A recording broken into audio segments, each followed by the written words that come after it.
ये क्लास 6 के चैप्टर 6 का जो चैप्टर नेम है अ फुलिश पैरट, मूर्ख तोता, उसी का ये क्वेश्चन आंसर इसमें है। इसके जस्ट पहले वाली वीडियो में हम लोगों ने अ फुलिश पैरट का फुल एक्सप्लेनेशन हिंदी में देखा था और उस चैप्टर की जो स्टोरी थी उसको हम लोगों ने अच्छे से समझ लिया था। और इस वीडियो में हम लोग उसी चैप्टर का यानी जो अ फुलिश पैरट है या मूर्ख तोता है उसका जो क्वेश्चन आंसर है पूरा इसमें हम लोग कवर करेंगे। तो देखते हैं, जो पहला क्वेश्चन है आपका, लिखा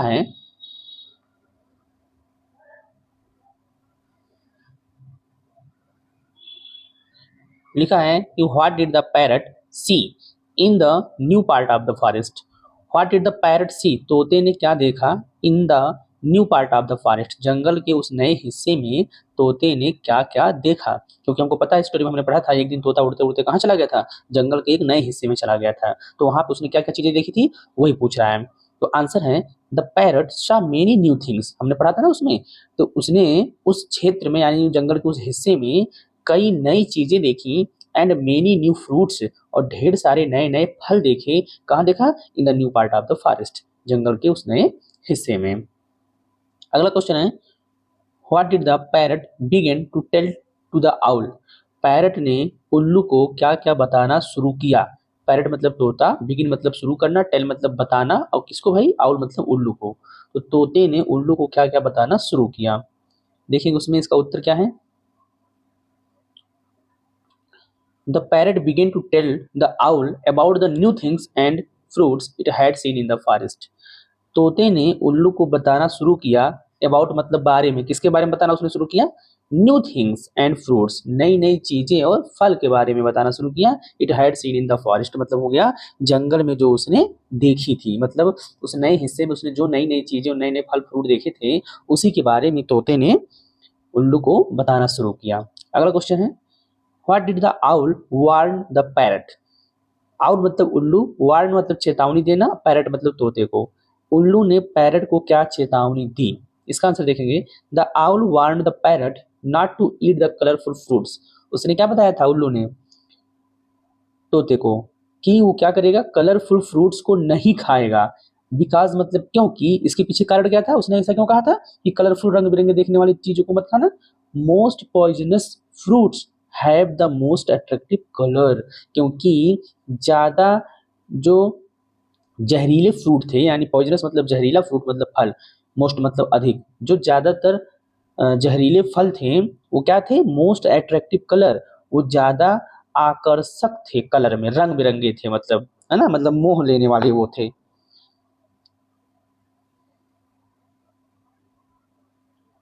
अगला क्वेश्चन है क्वेश्चन नंबर 4,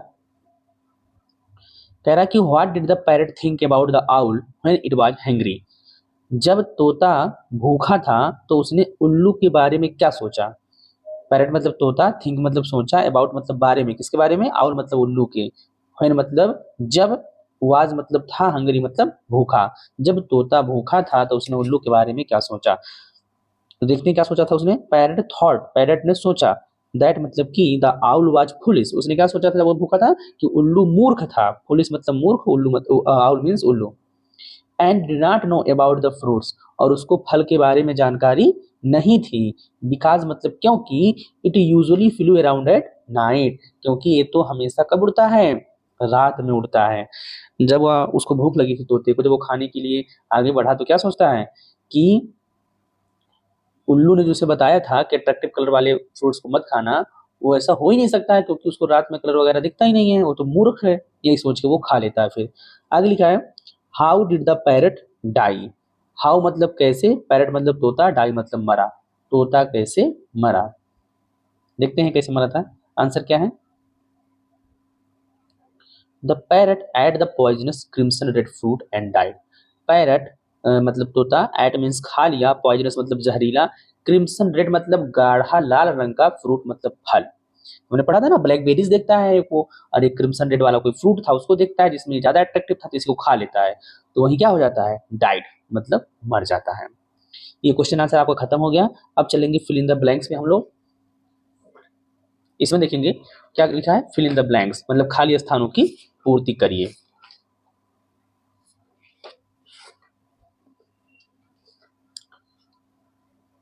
पहला क्वेश्चन है there were so many new, यहाँ पे क्या भरना है हमको, थिंग्स, यही वो शब्द है जो यहाँ पे भरना था। ये मैं इसको ज्यादा हाईलाइट कर दे रहा हूँ, यही वो शब्द है जिसको भरना है, things. There were so many new things, वहां पे कई नई चीजें थी, टू सी, देखने के लिए, and so many new fruits, यहाँ पे ये भरना था। इससे आपको पता चल जाएगा कि इस लाइन में कौन कौन से नए शब्द भरे गए हैं। इस लाइन में दो शब्द भरे गए हैं, एक है थिंग्स, दूसरा है fruits. There were so many new things to see and so many new fruits to taste, वहां पे कई नई नई चीजें थी देखने के लिए और कई नए फल थे, टेस्ट मतलब खाने के लिए, चखने के लिए। अगला क्वेश्चन है दूसरा वाला, द आउल लिव्ड इन, उल्लू रहता था, कहाँ रहता था, हालो ऑफ द ट्री, यही भरा गया है, ट्री के खोखले हिस्से में, खोखले भाग में। अगला क्वेश्चन है आपका,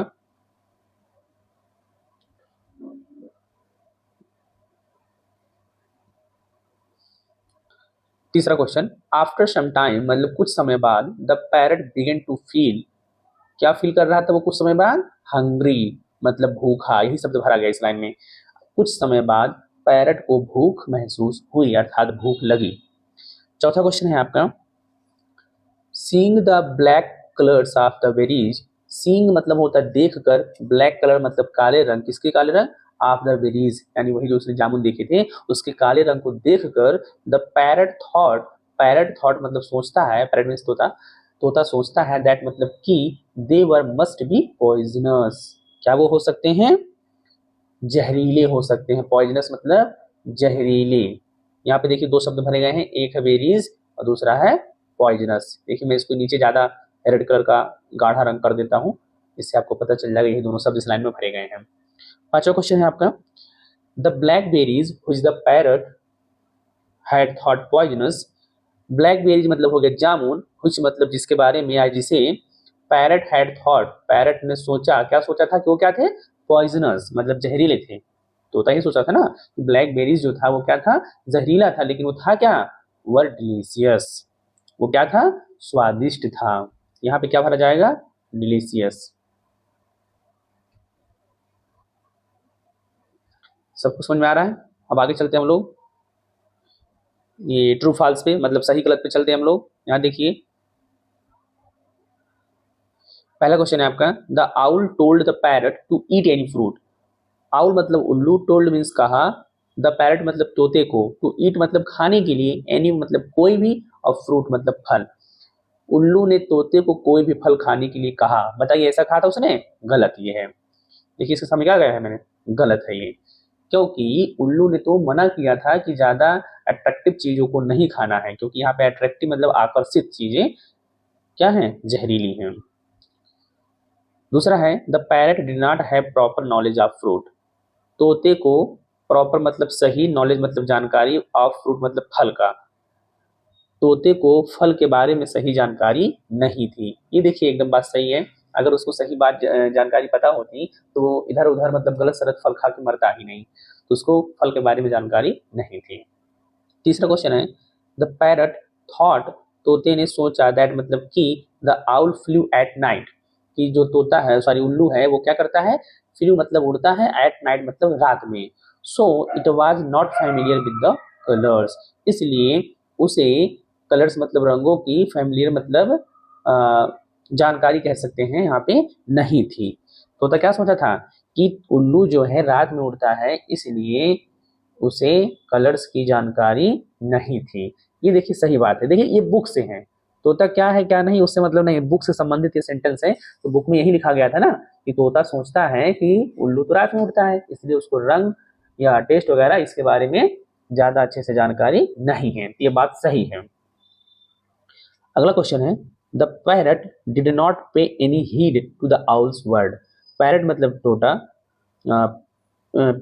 पे एनी हीड ध्यान नहीं देता है, द आउल्स वर्ड मतलब उल्लू की बातों पर। यस ये एकदम बात सही है, जब वो खाने वाला था, जब उसको भूख लगी थी, तो वह उल्लू की सारी बातें भूल कर जो अट्रैक्टिव कलर वाला फ्रूट था क्रिम्सन रेड वाला, उसी को खा लेता है और मर जाता है, अर्थात वह उल्लू की बातों को नहीं मानता है, ध्यान नहीं देता है।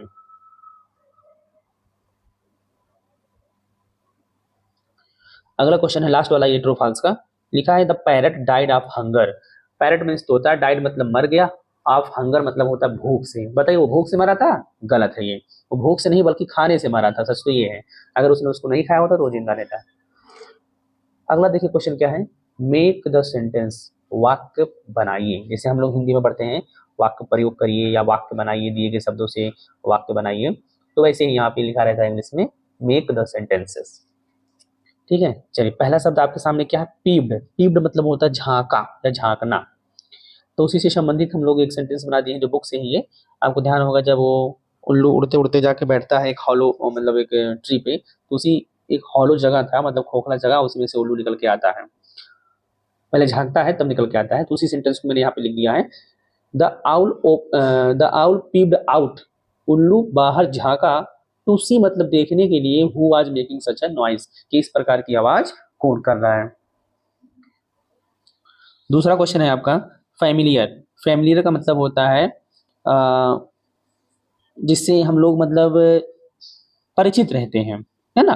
फैमिलियर मतलब परिचित, मतलब उसके बारे में जानना। तो यहाँ इससे फैमिलियर से हम लोग बनाएंगे एक सेंटेंस, एक वाक्य। लिखा है I am familiar with this place, मैं इस प्लेस से मतलब स्थान से क्या हूँ, जानकार हूँ, मतलब इस स्थान के बारे में मैं क्या हूँ, जानता हूँ, परिचित हूँ। फैमिलियर का मतलब हम कह सकते हैं परिचित, मतलब इस स्थान से मैं परिचित हूँ। दूसरा है टेम्पटिंग। टेम्पटिंग का मतलब है आकर्षक, है ना, जो देखने में बढ़िया लगता है। तो उसका यहाँ पे सेंटेंस देखिए, लिखा है कि the fruits looked very tempting, फल जो है बहुत ही आकर्षित दिखाई देते हैं। चौथा है आपका पॉइजनस। पॉइजनस का मतलब होता है जहरीला। इसका है sentence some berries are poisonous, कुछ वेरीज क्या होती हैं, पॉइजनस होती हैं, तो जहरीली होती हैं।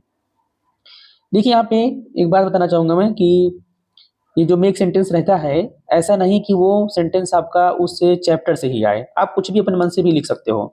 बस ये ध्यान देना है कि यहाँ पे जो शब्द दिए रहते हैं, जैसे यहाँ टेम्पटिंग दिया है, फैमिलियर दिया है, पॉइजनस दिया है, ये इनसे यहाँ पे जो सेंटेंस बनाते हैं वो आगे पीछे बीच में कहीं पर भी ये वाला दिया गया शब्द वो आ जाए और उस सेंटेंस का, उस वाक्य का एक प्रॉपर अर्थ हो। बस यही दो बातें ध्यान देनी है। आगे चलते हैं। क्रिम्सन रेड मतलब गाढ़ा लाल। The flowers were crimson red, फूल जो थे वो क्या थे, गाढ़े लाल रंग के थे। अब देखते हैं, ये आपका जो चैप्टर से संबंधित है खत्म हो गया है, अब शुरू हो गया है आपका ग्रामर टाइम, मतलब व्याकरण इंग्लिश ग्रामर से संबंधित कुछ क्वेश्चन मिलेंगे। करना क्या है इसमें देखते हैं। लिखा है कि चेंज द फॉलोइंग, मतलब नीचे दिया गया जो है उसे बदलिए। चेंज मतलब बदलिए किसमें, into interrogative sentence. Interrogative sentence का मतलब होता है प्रश्नवाचक वाक्य, मतलब जो सवाल दिया गया है उसको प्रश्नवाचक वाक्य में आपको बदलना है। पहला क्वेश्चन है आपका, the emperor freed him to go anywhere. Emperor मतलब होता है सम्राट, मतलब राजा कह सकते हो, शासक। फ्रीड हिम का मतलब होता है उसे आजाद कर दिया। टू गो एनीवेयर का मतलब होता है कहीं भी जाने के लिए।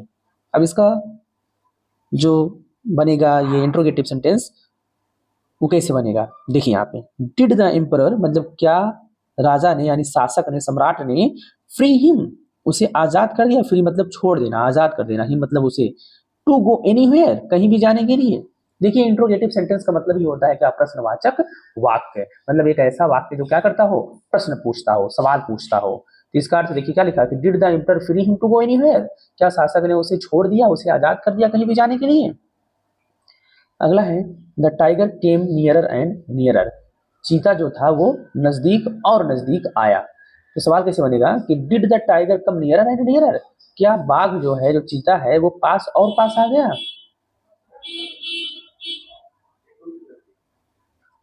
अगला है क्वेश्चन, आयुष सा the monkey lying on the ground.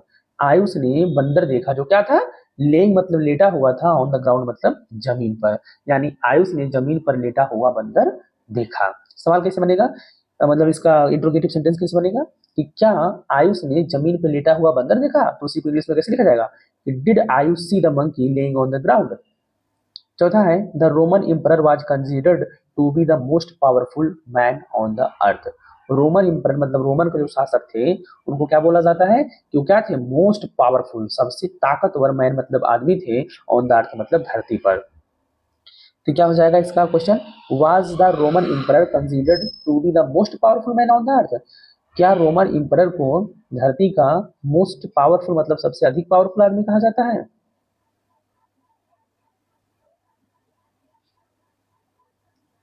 अब यहाँ देखिए क्या लिखा है, दूसरा टाइप का क्वेश्चन है बी नंबर का, rewrite the following sentences by removing too. Too मतलब यहाँ देखिए टी डबल ओ, टू को हटाना है, रिमूविंग मतलब हटाना, टू मतलब टी डबल ओ, टू को हटाना है और सेंटेंस को फिर से लिखना है। तो देखते हैं यहाँ पे क्या लिखा है। क्वेश्चन क्या है, the old man was too weak to walk. देखिए एक टू यहाँ है, एक टू यहाँ है, दोनों टू में अंतर है, ये टी ओ टू है, ये टी डबल ओ टू है। अर्थ देखते हैं इसका क्या बनेगा, द ओल्ड मतलब बूढ़ा आदमी, वाज मतलब था, टू वीक मतलब बहुत कमजोर था, टू वॉक मतलब कि वो चल नहीं सकता।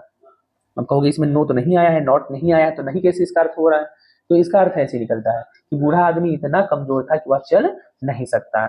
इसको एक्सपेंड कर दिया गया है सेंटेंस को, देखिए उसी को अर्थ ऐसे ही निकलेगा, बस थोड़ा जो है टू को रिमूव करके नया शब्द बनाया गया और कुछ नहीं, नया मतलब वाक्य बनाया गया। The old man was so weak, बूढ़ा आदमी इतना कमजोर था, दैट मतलब कि ही कुड नॉट वॉक, वह चल नहीं सकता।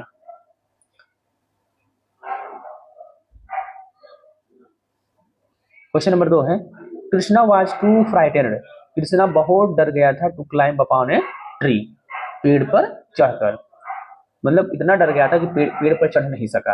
अब देखिए उसको एक्सपेंड कर दिया गया है, Krishna was so frightened, Krishna इतना डर गया था, दैट मतलब कि he could not climb upon a tree, कि वह अब पेड़ पर चढ़ नहीं सका। अपॉन अ ट्री का मतलब होता है पेड़ पर, क्लाइंब मतलब होता है चढ़ना, फ्राइटेंड का मतलब होता है डर, डरा हुआ या डरना। कृष्णा इतना डर गया था कि वह पेड़ पर नहीं चढ़ सका। क्वेश्चन नंबर 3 है, लिखा है कि Sagar was too kind to ignore cat. Sagar इतना दयालु था, काइंड मतलब दयालु था, कि वह बिल्ली को इग्नोर नहीं कर सका। इग्नोर मतलब होता है अनदेखा नहीं कर सका। इसी को एक्सपेंड करके लिखा जाएगा, सागर वाज सो काइंड, सागर इतना दयालु था, दैट मतलब कि he could not ignore the cat, क्या बिल्ली को अनदेखा नहीं कर सका। लास्ट क्वेश्चन है आपका, Androcles was too firm minded to face every situation with courage. Androcles इतना शार्प माइंड था, मतलब शांत दिमाग का आदमी था, कि वह क्या कर सकता था, फेस एवरी सिचुएशन, फेस मतलब सामना कर सकता था, एवरी मतलब हर सिचुएशन मतलब स्थिति का, विद करेज मतलब साहस के साथ।